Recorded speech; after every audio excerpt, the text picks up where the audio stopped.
Historia. Saúl y David entre la envidia y la promesa de Dios.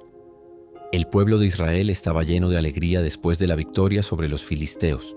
David, el joven pastor que había derrotado al gigante Goliat, se había convertido en un héroe nacional.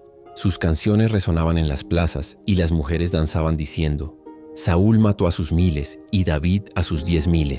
Estas palabras, que eran de celebración, se clavaron como espinas en el corazón del rey Saúl. Desde aquel día, una sombra de celos comenzó a crecer dentro de él. Lo que antes era gratitud hacia aquel muchacho valiente, ahora se transformaba en sospecha, en miedo y en odio. El Espíritu de Dios se había apartado de Saúl por su desobediencia, y en su lugar un espíritu malo lo atormentaba. Cada vez que la ira o la tristeza lo consumían, David tomaba su arpa y tocaba con dulzura. La música traía paz y por momentos el rey se calmaba. Pero poco a poco los celos eran más fuertes que la melodía. Una noche, mientras David tocaba, Saúl apretó con fuerza la lanza en su mano y pensó en su corazón: voy a atravesarlo contra la pared. Con un movimiento rápido arrojó la lanza, pero David, protegido por Dios, esquivó el golpe y salió huyendo. Desde entonces, Saúl ya no disimuló más su odio. Envió soldados para vigilar la casa de David y matarlo en la mañana. Pero Mical, su esposa e hija de Saúl, lo advirtió: si no escapas esta noche, mañana estarás muerto. Entonces lo ayudó a huir por la ventana y puso un ídolo en la cama para engañar a los guardias. David corrió hacia Samuel, el profeta de Dios, buscando refugio. Los días se convirtieron en semanas y las semanas en meses. David vivía como un fugitivo, escondiéndose en cuevas, montañas y desiertos. Sin embargo, jamás levantó su mano contra Saúl. 2 veces tuvo la oportunidad de matarlo. Una en la cueva de Engadi y otra en el campamento donde dormía el rey. Pero en ambas ocasiones dijo a sus hombres: no extiendas tu mano contra el ungido de Jehová.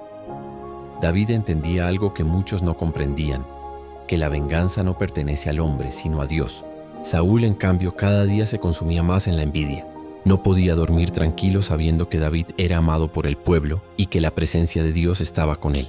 Incluso su propio hijo Jonatán, el heredero legítimo al trono, había pactado amistad con David. Jonatán lo amaba como a su propia alma y se levantaba en defensa de él aun cuando eso despertaba la furia de su padre.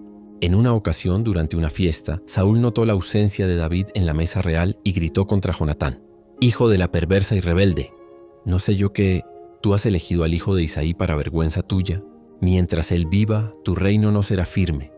Y lleno de rabia, incluso lanzó su lanza contra su propio hijo.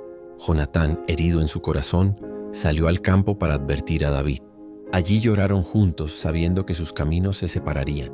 David continuó su huida, pero cada paso que daba era un recordatorio de que Dios lo estaba formando en el desierto. Las pruebas que enfrentaba, el hambre, la soledad y la persecución, lo estaban preparando para ser un rey conforme al corazón de Dios. Por su parte, Saúl nunca recuperó la paz. Su vida terminó trágicamente en una batalla contra los filisteos, donde cayó sobre su propia espada. David lloró amargamente al enterarse, no por el fin de su perseguidor, sino porque había muerto el rey de Israel, aquel que había sido elegido en su momento por Dios. Reflexión. La historia de Saúl y David nos enseña el peligro de la envidia y el poder del perdón. Saúl tenía todo para seguir siendo bendecido, pero se dejó consumir por los celos. David, en cambio, tuvo el corazón humilde de esperar el tiempo de Dios. Aunque fue perseguido, nunca buscó la venganza, porque sabía que quien está en las manos de Dios no necesita defenderse con violencia. A veces la vida nos pone en situaciones donde otros nos hacen daño, hablan mal de nosotros o buscan destruirnos. En esos momentos, el ejemplo de David nos recuerda: no respondas con odio, confía en que Dios es justo y Él pelea por ti.